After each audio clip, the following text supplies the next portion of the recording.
जय हिंद। Sir. Welcome to my YouTube channel chemistry classes by Prabhat. तो चलिए डियर स्टूडेंट, हम बात करते हैं आज के इस वीडियो लेक्चर में कोऑर्डिनेशन केमिस्ट्री के इन टॉपिक के बारे में, जो आपको यहाँ मेंशन हो पा रहा होगा, जिसका पहला टॉपिक है कोऑर्डिनेशन नंबर और दूसरा टॉपिक है आपका oxidation number ORR oxidation state. जैसा कि इसके पहले के वीडियो में आप देखे हैं कि आपको कोऑर्डिनेशन केमिस्ट्री के जो टर्मिनोलॉजी थे उनके बारे में हमने अच्छे से समझाया हुआ था। उसमें हमने कहा था कि ये कुछ ऐसे टर्मिनोलॉजी हैं जिनका बिना यूज किए, बिना पढ़े आप कोऑर्डिनेशन केमिस्ट्री के क्वेश्चन को सॉल्व नहीं कर पाएंगे। सो उन्हीं में से ये दोनों एक हैं, जो कोऑर्डिनेशन नंबर है और ऑक्सीडेशन स्टेट है। कोऑर्डिनेशन नंबर की सहायता से आप उसके स्ट्रक्चर फाइंड कर सकते हैं, क्योंकि वर्नर थ्योरी है या आगे चल के बीबीटी थ्योरी आएगी। तो इन सबको आप देखेंगे तो कोऑर्डिनेशन नंबर कहाँ काम आएगा। और जो ये आपका ऑक्सीडेशन स्टेट है ये आपको नेमिंग के लिए काम आएगा। यानी कि अगर देखा जाए तो ये दोनों जो आपके टॉपिक हैं ये बहुत ही इंपॉर्टेंट है। सो चलिए पहले हम समझते हैं पहला टॉपिक कोऑर्डिनेशन नंबर। हम समझते हैं, सबसे पहले देखें कि कोऑर्डिनेशन नंबर को हिंदी में क्या कहते हैं। ठीक, तो हिंदी में नाम आप जान लें। हिंदी में से कहते हैं समन्वय संख्या। क्या कहते हैं? समन्वय संख्या। इसका मतलब होता है सिंपल सा लैंग्वेज में कि कोई भी एटम है, उस एटम के एडजेसेंट कितने एटम हैं।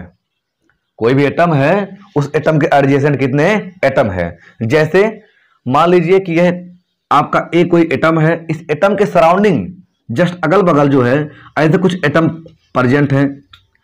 सो इसे हम क्या कहेंगे? तो इसे हम कहेंगे कि ये क्या है, उसका समन्वय संख्या यानी कोऑर्डिनेशन नंबर है। सो इसको हम कोऑर्डिनेशन केमिस्ट्री में यानी कोऑर्डिनेशन कंपाउंड में कैसे समझते हैं? तो देखिए, कोऑर्डिनेशन केमिस्ट्री में जो इसका मीनिंग होता है कि कोई भी जो आपका मेटल है, चूंकि इसमें दो ही चीज आपको दिखाई देंगी। क्या? एक रहता है आपका सेंट्रल मेटल एटम और दूसरा रहता है लिगैंड। और इसके साथ साथ एक तीसरा चीज होता है, वो होता है आपका काउंटर आयन। काउंटर आयन, लेकिन यहाँ पे काउंटर आयन से कोई मतलब नहीं होता है। यहाँ पे मतलब किससे होता है? सेंट्रल मेटल एटम और लिगैंड से। सो सेंट्रल मेटल एटम से कितने लिगैंड जुड़े हुए हैं, कितना बॉन्ड बनाए हुए हैं, वही होता है उसका कोऑर्डिनेशन नंबर। यानी कि आप कह सकते हैं कि जो कोऑर्डिनेशन नंबर होता है यह सेंट्रल मेटल एटम के या सेंट्रल मेटल एटम से अटैच्ड बॉन्ड या अटैच्ड लिगैंड की संख्या होती है। क्या होती है? सेंट्रल मेटल एटम से अटैच्ड लिगैंड की संख्या होती है। जैसे एक एग्जांपल लेते हैं छोटा सा। ये रहा आपका एक कॉम्प्लेक्स जिसका नाम है K4FeCN6। ये आपका फार्मूला नेम है। अभी इसका नेमिंग आपको समझाया जाएगा। इसमें क्या है कि ये पोटेशियम है, ये क्या है? काउंटर आयन है। ये आपका सीएम में है आयरन, ये क्या है? सीएम में सेंट्रल मेटल एटम है। और ये क्या है? लिगैंड है। बेसिकली जो ये सेंट्रल मेटल एटम है, इसे सेंट्रल मेटल एटम क्यों कहा जाता है? तो इसको आप देखेंगे पहले या दूसरे वीडियो में हमने जो है पढ़ाया हुआ है, क्योंकि ये सेंटर में होता है और चारों तरफ से इसको ये लिगैंड घेरे रहते हैं। कैसे कवर करते हैं? तो कुछ इस प्रकार से, जैसे यहाँ बना रहे स्ट्रक्चर। ये रहा आपका आयरन, इधर से Cn, ऐसे ही इधर से Cn, इधर से Cn, इधर से Cn, इधर से ऐसे ही Cn और इधर से Cn।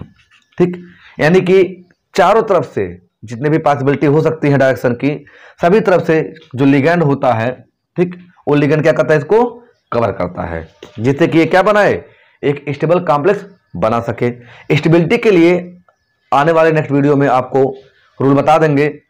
फिलहाल यहाँ देखिए कि यहाँ पर ये कितना था? 6 था। और यहाँ पे देखिए 6 हमने इसे दिखा दिया। तो ये जो 6 है, ये जो इलेक्ट्रॉन पेयर इसको डोनेट कर रहा है, वही बताता है एक बॉन्ड को। एक इलेक्ट्रॉन पेयर जो लिगैंड डोनेट करता है सेंट्रल मेटल एटम को, वह बताता है एक बॉन्ड को। और अगर देखा जाए तो एक्चुअल में जो थ्योरीज कहती हैं, वो कहती हैं कि कोऑर्डिनेशन कॉम्प्लेक्स में जो आपका मेटल होता है और जो लिगैंड का बॉन्ड होता है, यानी लिगैंड जो इलेक्ट्रॉन पेयर देता है मेटल को, उससे बनता है सिग्मा बॉन्ड। क्या बनता है? Sigma bond. सो अब आप ये कह सकते हैं क्लियरली कि जो कोऑर्डिनेशन नंबर है, यह नंबर ऑफ सिग्मा बॉन्ड को रिप्रेजेंट करता है जो कि किसी भी कॉम्प्लेक्स में बना होगा। क्या आपको समझ में आ गया? चलिए, तो अब देखिए हम इसको कैसे डिफाइन करेंगे। तो इसे आप पहले डिफाइन करने के लिए समझ लीजिए कैसे डिफाइन करेंगे, फिर आप कैसे कैलकुलेट करेंगे वो भी आपको समझा देते हैं। देखिए डिफाइन करने के लिए आप लिख सकते हैं इसको, it refers number of sigma bond which exist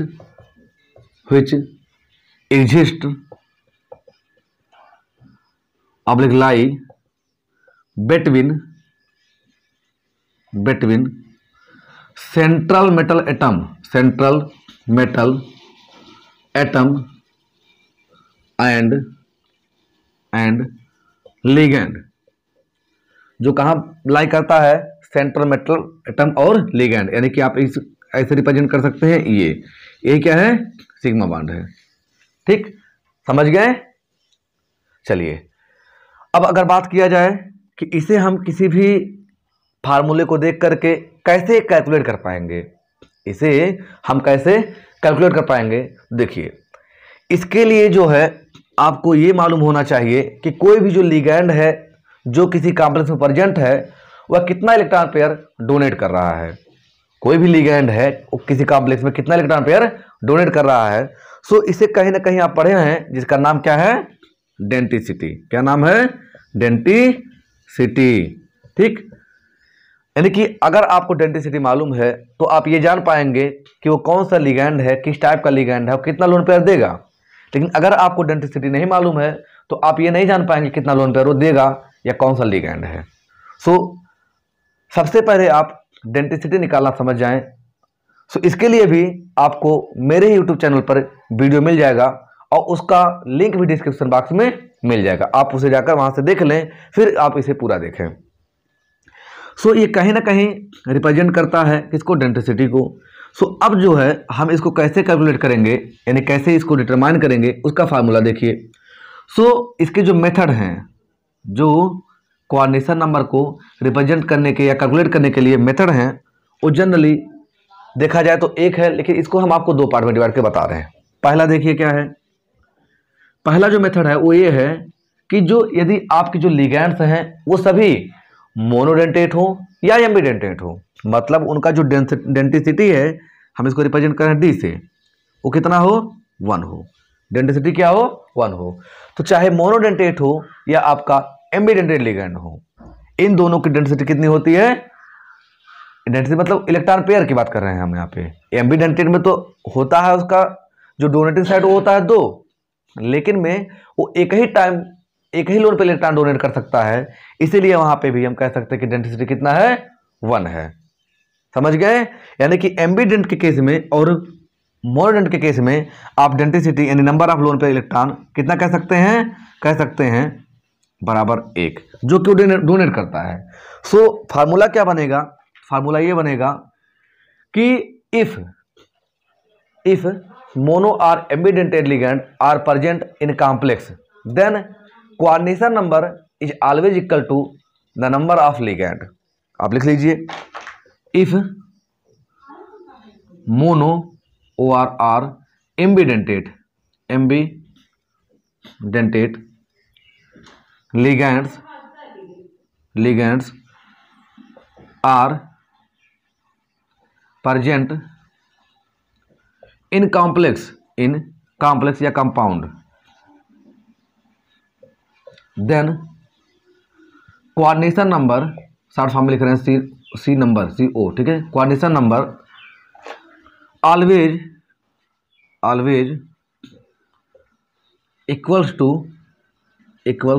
to number of ligand. यानी कि अगर आपका एमबी या मोनोडेंट लिगैंड है तो जितना लिगैंड रहेगा उस कॉम्प्लेक्स में उतना ही क्या होगा, उसका कोऑर्डिनेशन नंबर होगा। फॉर एग्जांपल आप देखें, सबसे बड़ा एग्जांपल क्या है, सामने आपके पड़ा है, ये देखिए एग्जांपल में क्या है, ये है आपका K4FeCN6, जिसमें जो आपका CN है, ये CN, ये क्या है, ये है एम्बीडेंट लिगैंड है। एम्बीडेंट क्यों है, क्योंकि इसके पास 2 डोनेटिंग साइट होते हैं। CN का स्ट्रक्चर कुछ इस प्रकार से होता है, ठीक। कभी ये इलेक्ट्रॉन पेयर डोनेट करता है तो कभी ये। सो डोनेटिंग साइड कितने हो गए, 2 हो गए, लेकिन ये एट ए टाइम एक ही यूज करता है, यानी कि मोनोडेंटेट की तरह बिहेव करता है। सो यहाँ पर जब संख्या कितनी है, टोटल 6 है, एक लिगैंड एक ही पेयर देगा, यानी एक ही सिग्मा बॉन्ड बना सकता है। तो यहाँ पे 6 लिगैंड है तो कितना देंगे, 6 पेयर। सो ये कितना बॉन्ड बना सकते हैं, 6। यानी कि यहाँ पे आप कह सकते हो कि जो कोऑर्डिनेशन नंबर होगा, जिसे शॉर्ट फॉर्म में रिप्रेजेंट करते हैं कोऑर्डिनेशन नंबर को Cn से। देखिए ध्यान दीजिएगा, यहाँ पे जो Cn है ये कोऑर्डिनेशन नंबर को रिप्रेजेंट कर रहा है, और यहाँ पे जो Cn है ये लिगैंड यानी कि साइनाइड है। सो कंफ्यूज मत होइएगा, इसलिए हम लिख रहे हैं Cn नंबर, ठीक। यानी कि ये जो कोऑर्डिनेशन नंबर है कितना है, नंबर ऑफ सिग्मा बॉन्ड बराबर क्या हो जाएगा, बराबर हो जाएगा आपका नंबर ऑफ लिगैंड, ठीक है। कब, जब ये मोनोडेंटेट रहेगा और एम्बिडेंटेट रहेगा। सो यहाँ पे कितना होगा नंबर ऑफ लिगैंड, 6 है, अतः जो आपका कोऑर्डिनेशन नंबर होगा वो कितना होगा, 6 होगा। क्या है, आपको समझ में आया? चलिए इसी प्रकार से और एग्जाम्पल देखते हैं, लेकिन उसके पहले इसे आप नोट कर लें, फिर और समझते हैं। नोट कर लीजिए। चलिए अब हम इसके और भी एग्जाम्पल को समझते हैं। देखिए दूसरा एग्जाम्पल हम यहाँ लिख रहे हैं, जैसे CuNH3 6 इंटू Cl3। यहाँ पे कोऑर्डिनेशन नंबर क्या होगा, देखिए यहाँ पे NH3 क्या है, मोनोडेंटेट लिगैंड है। क्या है, मोनोडेंटेट है। तो यहाँ पे सिग्मा बॉन्ड कितना होगा, जो आपका सिग्मा बॉन्ड बनेगा या बॉन्ड बनेगा, कितना बनेगा, 6 बनेगा। सो आपका कोऑर्डिनेशन नंबर कितना होगा, 6 होगा। समझ गए? आगे देखिए इसी प्रकार एग्जाम्पल, FeCN का ट्वाइस, H2O का ट्वाइस और Cl2, ये रहा आपका। यहाँ पे देखिए अगर कोऑर्डिनेशन नंबर, तो देखिए ये जो आपका Cn है ये क्या है, ये आपका है एम्बिडेंट लिगैंड, H2O क्या है, मोनोडेंटेट है, और ये Cl क्या है, मोनोडेंटेट है। ओवरऑल मिला के ये कहने का मतलब है कि यहाँ पे ये सभी मिला करके एक एक पेयर देंगे, तो यह 2 पेयर देगा, यह 2 पेयर देगा, यहाँ 2 रहेगा, और यहाँ भी 2 पेयर है आपका। सो यहाँ पे नंबर ऑफ सिग्मा बॉन्ड कितने बनेंगे, बनेंगे आपके 6। सो कोऑर्डिनेशन नंबर क्या हो गया, हो गया 6। कैसे मालूम चला, देखिए यहाँ 2 लिखा है मतलब ट्वाइस है, यानी कि ये आपका एक लिगैंड एक पेयर देगा, तो 2 लिगैंड 2 पेयर। यहाँ पे ये 2 है, एक लिगैंड एक पेयर, 2 लिगैंड 2 पेयर। यहाँ पे Cl2 है, यानी कि 2 है तो 2 पेयर। टोटल कितना पेयर हुआ, तो टोटल हुआ आपका, आप कह सकते हो 2 + 2 + 2 यानी कि 6। जब 6 हुआ तो कोऑर्डिनेशन में कितना हुआ, 6। और एग्जांपल देखिए, जैसे NiCN4, यहाँ देखिए यहाँ पे जो Cn है कैसा है, एम्बिडेंटेट है। सो यहाँ कोऑर्डिनेशन नंबर कितना होगा, 4 होगा। इसी प्रकार देखिए अगला एग्जांपल, PtCl2Br2 पर 2 नेगेटिव, ये क्या है, ये दोनों क्या है, मोनोडेंटेट लिगैंड है। सो कोऑर्डिनेशन नंबर कितना होगा, देखिए 2 + 2 कितना हो जाएगा, 4 हो जाएगा। यानी कि आपने क्या देखा, आपने देखा कि जब हम मोनोडेंटेट या एम्बिडेंटेट लिगैंड लेते हैं तो उस समय वह एक ही लोन पेयर डोनेट करता है, और जब वह एक ही लोन पेयर डोनेट करेगा तो एक ही सिग्मा बॉन्ड बनेगा। सो ऐसे सिचुएशन में कोऑर्डिनेशन नंबर उतना ही होगा जितना कि लिगैंड की संख्या होगी। समझ गए? चलिए अब हम जो है देखते हैं इसके दूसरे मेथड की। दूसरा मेथड क्या है, तो जो आपका दूसरा मेथड है वो ये है, यानी मेथड सेकंड, ठीक। ये आपका सबके लिए एप्लीकेबल होगा, चाहे मोनो रहे चाहे एमबी रहे, बस आपको ध्यान रखना है डेंसिटी का। सो आप लिखेंगे इफ बाई वारा ट्राई बाई कमा ट्राई कमा tetra dot dot dot dot hexa dentate ligands are present in complex या compound, then coordination number यानी कि Cn, coordination number फार्मूला क्या होगा, कोऑर्डिनेशन में इक्वल टू होगा density of ligand into number of ligand, ठीक है। यानी कि वो जो आपका लिगैंड है उसकी डेंसिटी क्या है और उसका लिगैंड का नंबर कितना है जो कि यहाँ प्रेजेंट है, इसे आप निकालेंगे। जैसे एग्जाम्पल समझिए, हम यहाँ एग्जाम्पल लिख रहे हैं K4Fe इन, यहाँ पे लिखा हमने थराइस, कितना लिखा है थराइस, K4Fe इन का थराइस। यहां देखते हैं तो यहां पे अगर देखा जाए तो ये जो आपका लिगैंड है ये कौन सा है, ये है आपका बाइडेंटेड। कौन सा है, बाइडेंटेड। इसका जो स्ट्रक्चर होता है वो होता है NH2 CH2 CH2 NH2। तो बाइडेंटेड लिगैंड मतलब डेंसिटी कितना हो गई इसकी 2, ठीक, कितनी हो गई 2। बाइडेंटेड की डेंसिटी 2 होती है, ट्राई की 3 होती है, टेट्रा की 4 होती है, पेंटा की 5 और हेक्सा की 6, ठीक। सो यहां पे अगर देखा जाए तो जो आपका कोऑर्डिनेशन नंबर होगा वो कितना होगा, डेंसिटी, डेंसिटी तो कितना है डेंसिटी इसकी 2 है, 2 कितना है 2 है, इनटू नंबर ऑफ लिगैंड कितना है, तो ये जो स्क्वायर के बगल में लिखा है संख्या ये उसके नंबर को रिप्रेजेंट करता है, कितना है 3 है, बाबा कितना हो गया 6, यानी कोऑर्डिनेशन नंबर कितना है इसका 6। समझ गए, समझ गए। चलिए फिर अगला देखिए इसी प्रकार से, अगला है आपका सेम ऐसे ही मिलता जुलता एग्जांपल है, ठीक। K4Fe इन C2O4 इंटू C2O4 ट्वाइस। चलिए यही समझते हैं इसी को ही, और इस पर हम लगा देते हैं चार्ज, ठीक है, कोई चार्ज नहीं है, न्यूट्रल है, ठीक। अब देखिए इसका हम कैसे निकालेंगे, तो देखिए जो ये इन है इसकी डेंसिटी कितना है 2 और C2O4 ऑक्जेलेट है इसकी डेंसिटी कितनी होती है 2।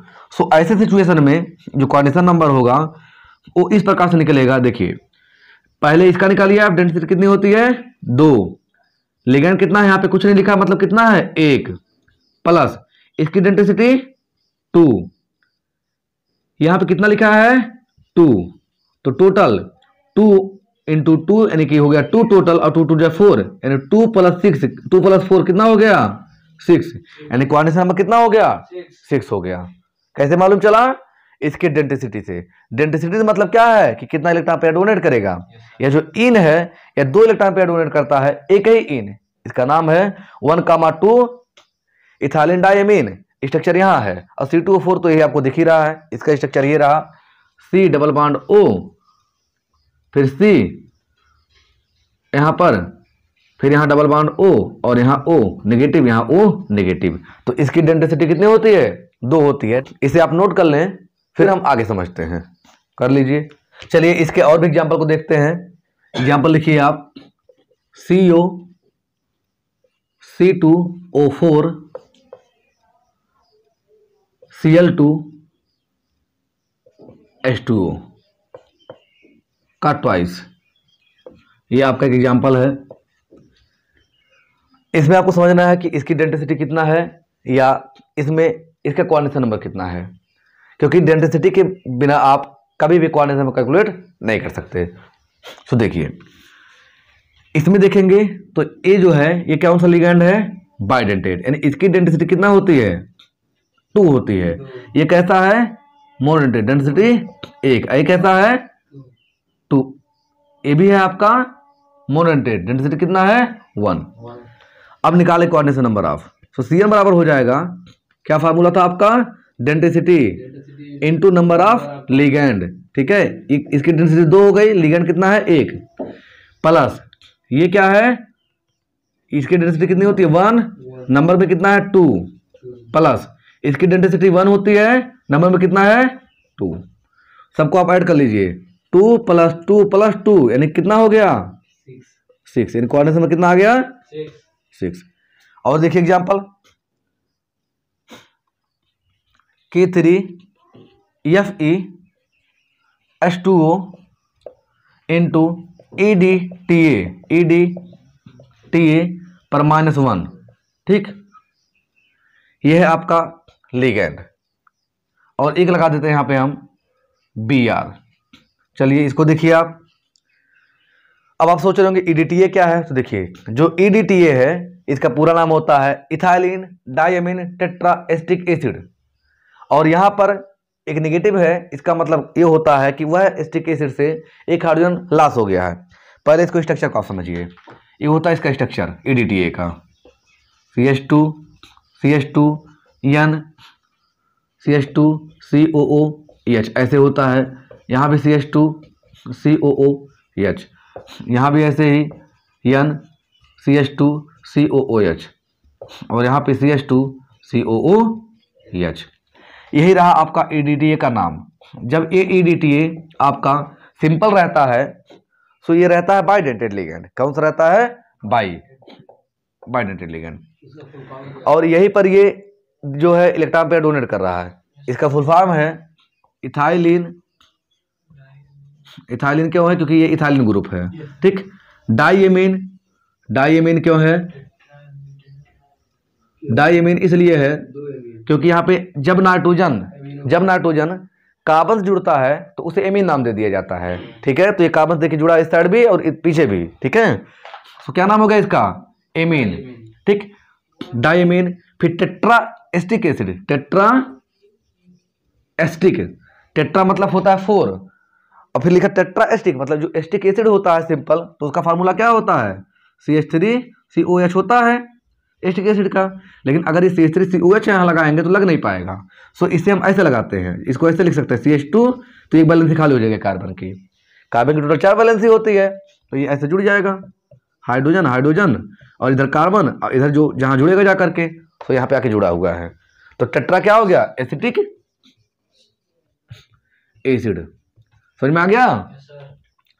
अब देखिए, तो ये है बाइडेंटेड अभी। लेकिन जब यहां से अगर यह एक हाइड्रोजन रिमूव कर दे यहां से किसी तरीके से, क्योंकि यह एक एसिड है और एसिड आप जानते हो कि हाइड्रोजन क्या करता है? रिमूव करता है, यानी कि H+ लॉस करता है। जब यह एक प्लस लॉस कर देगा तो ये हो जाएगा आपका इस प्रकार से, और इसे ऐसे लिखा जाएगा अब EDTA-1। समझ गए? अगर यह फिर एक इलेक्ट्रॉन और मतलब एक हाइड्रोजन और लॉस कर दिया तो एक नेगेटिव फिर आएगा, इसे लिखा जाएगा EDTA पर -2। अगर एक और लॉस कर दिया तो हो जाएगा EDTA पर -3, और अगर एक और लॉस कर दिया तो EDTA पर -4। समझ गए? मतलब ये जैसे जैसे हाइड्रोजन लॉस करते जाएगा वैसे वैसे ऑक्सीजन पे माइनस आएगा, क्योंकि हाइड्रोजन अब लॉस होगा तो वह H+ लेके जाएगा, अपना इलेक्ट्रॉन दे के जाएगा, तो H+ यानी प्रोटॉन के फॉर्म में जाएगा और ऑक्सीजन इलेक्ट्रॉन ले लेगा, सो वह इलेक्ट्रॉन पेयर डोनेट करने लगेगा। सो जब EDTA था तो बाइडेंटेड लिगैंड था, और ये कैसा है अभी? ये है ट्राइडेंटेड, ये कैसा है? टेट्राडेंटेड, और ये कैसा है? पेंटा, और ये हेक्सा। यह एक ऐसा लिगैंड है जो 22 से स्टार्ट है और कहां तक जाता है? हेक्साडेंटेड तक। तो यहां देखिए आप क्या लिखे हैं, हम यहां लिखे हम EDTA पर -1, मतलब कौन सा लिगैंड है? ट्राइडेंटेड, यानी कि एक बार में कितना लोन पेयर देगा? 3। समझ गए? अब देखिए, तो यहां पर इसकी डेंसिटी कितनी है? 1 है, तो कोऑर्डिनेशन नंबर आप निकाल लें। इसकी डेंसिटी 1, नंबर में कितना है? कुछ नहीं, यानी 1। डेंसिटी 1 है और संख्या कितनी है? 1 प्लस इसकी डेंसिटी कितनी होती है? अभी बताएं आपको कितनी होती है? 3। संख्या कितनी है? 1 प्लस इसकी डेंसिटी कितनी होती है? 1। संख्या कितनी है? 1। सो ऐसे सिचुएशन में देखा जाए अगर, तो सबको जोड़ दीजिए, 1 + 3 + 1 बराबर कितना हो गया? 5, यानी क्वाड्रेंट नंबर कितना हो गया? 5। देखिए, आप ये मत सोचिएगा कि ये स्टेबल है कि नहीं स्टेबल है, आप बस केवल ये समझें कि हम ये क्वाड्रेंट नंबर निकालते कैसे हैं। बाकी इसकी स्टेबिलिटी के लिए EN थ्योरी आएगी, उसे नेक्स्ट वीडियो में आपको समझा देंगे। सो ये हो गया आपका क्वाड्रेंट नंबर। आई होप आपको समझ में आ गया होगा। चलिए एक आपको और देते हैं ऐसे ही, उसको भी आप निकाल के दिखाइए। इसको हम इरेज कर रहे हैं, आप इसे नोट कर लीजिए। चलिए अगला देखिए, अगला है आपका CONH3 का थ्राइस या ट्वाइस C2O4 इंटू EDTA, ठीक। ये हो गया आपका। इसमें आप बताइए कि इसका जो है कितना होगा कोऑर्डिनेशन नंबर। देखिए हमने बताया था। सबसे पहले हम क्या करेंगे, सबसे पहले हम देखेंगे कोऑर्डिनेट नंबर के लिए सभी की डेंसिटी। इसकी डेंसिटी कितनी होती है 1, इसकी 2, इसकी 3। अब देखिए इसकी 3 होती है, यहां पे 1 नहीं लगा, ये कुछ नहीं है, ये न्यूट्रल है, ठीक है। तो न्यूट्रल में क्या होता है 2 होती है, न्यूट्रल में 2। आप शायद समझे होंगे कि वहां पे माइनस नहीं था, न्यूट्रल है, तो कितना है 2 है। सो इसका आप कैसे निकालेंगे, तो ये हो जाएगा आपका कोऑर्डिनेशन नंबर बराबर डेंसिटी 1, नंबर कितना है 2 प्लस डेंसिटी किसकी 2, इसकी नंबर कितना है 1, इसका डेंसिटी 2, नंबर कितना है 1। टोटल आप जोड़ दीजिए 2 प्लस 2 बराबर कितना 6। तो कोऑर्डिनेशन में कितना आ गया 6। समझ गए। तो चलिए अब आप जो है कुछ क्वेश्चन हम यहाँ दे रहे हैं, इसकी आप कोऑर्डिनेशन नंबर निकाल करके कमेंट सेक्शन का यूज करके उसमें कमेंट कीजिएगा। पहला क्वेश्चन आपका रहा PtCl2 Br2, ये आपका पहला रहा, इस पर 2 नेगेटिव है। दूसरा क्वेश्चन है आपका CONH3 का ट्वाइस Cl2 Br2, ये आपका दूसरा क्वेश्चन रहा Cl। तीसरा क्वेश्चन K3Fe इन का ट्वाइस EDTA।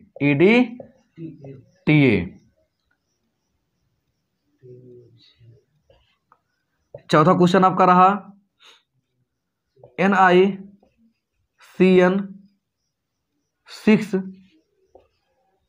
NiCN6 plus 2। और आपका लास्ट क्वेश्चन रहा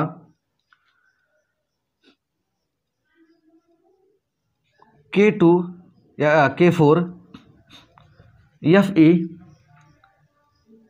SCN का ट्वाइस CN का ट्वाइस इन।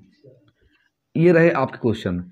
इन सबको आप कमेंट सेक्शन में जा करके सॉल्व करके उसे आप वहाँ पे आंसर दीजिएगा। आप ऐसे लिखिएगा ऑप्शन नंबर, मतलब पहला क्वेश्चन का क्या आंसर है, तो ऐसे ए करके लिख दीजिएगा आंसर उसका, ठीक। इसका कितना है उसके सामने ऐसे आप लिख दीजिएगा। तो चलिए हम फिर इसी तरह मिलते हैं किसी नेक्स्ट वीडियो में, तब तक के लिए धन्यवाद। जय हिंद।